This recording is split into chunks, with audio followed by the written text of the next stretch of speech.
C'est toujours avec amertume que Steve Condé visite son entrepôt de Kasavubu. Il montre volontiers son matériel, projecteur, écran de télévision, mais il en manque une partie, louée pour les Jeux de la francophonie en 2023 et qu'il n'a pu récupérer. C'est le drame de la société Mediamage que possède cet entrepreneur. Les impayés ont presque mis la société à l'arrêt. Je demande à l'État de pouvoir me payer, tout simplement. Parce qu'en fait, je suis congolais. Si les Français, les Turcs, qui ont travaillé avec nous ensemble dans le festival de la francophonie ont été payés, pourquoi moi je ne serais pas payé?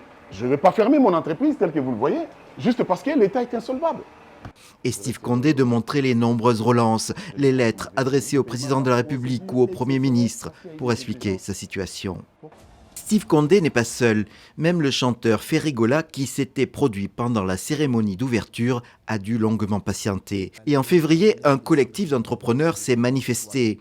Dans cette interview chez nos confrères de Top Congo, il affirme que plus de 300 entreprises attendent des paiements. Mais nous sommes plus de 300 entreprises.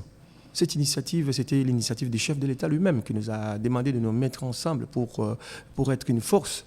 Il y a plus de 5000 employés qui sont en chômage. Au Stade des Martyrs, au lieu du sport congolais, nous avons pu rencontrer le directeur du Comité national des Jeux de la francophonie. Il a géré et gère toujours un budget de plus de 66 900 000 € en tant que pays organisateur.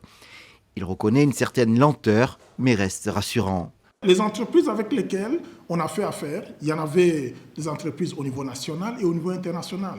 Les paiements se faisaient par échéance. Donc le dernier paiement qui devrait être fait, c'est celui qu'ils attendent encore. C'est vrai que ça prend un peu plus de temps, mais on est en train de travailler, le gouvernement est conscient de cela. Isidore Kwanja connaît le cas de Steve Condé, le directeur de Mediamage, qui a écrit à toutes les autorités. Et celui-ci aurait contracté à l'époque avec le ministère des Sports, et donc il ne peut rien pour lui. Combien sont-ils pris dans les méandres de l'administration congolaise? Et de quel budget relèvent-ils? Difficile de suivre chaque cas individuellement, mais le coût social pour des petites entreprises est important. À l'Organisation internationale de la francophonie à Paris, on a eu vent de la polémique, mais en interne, on rappelle que l'organisation des Jeux de la francophonie est déléguée à un pays organisateur.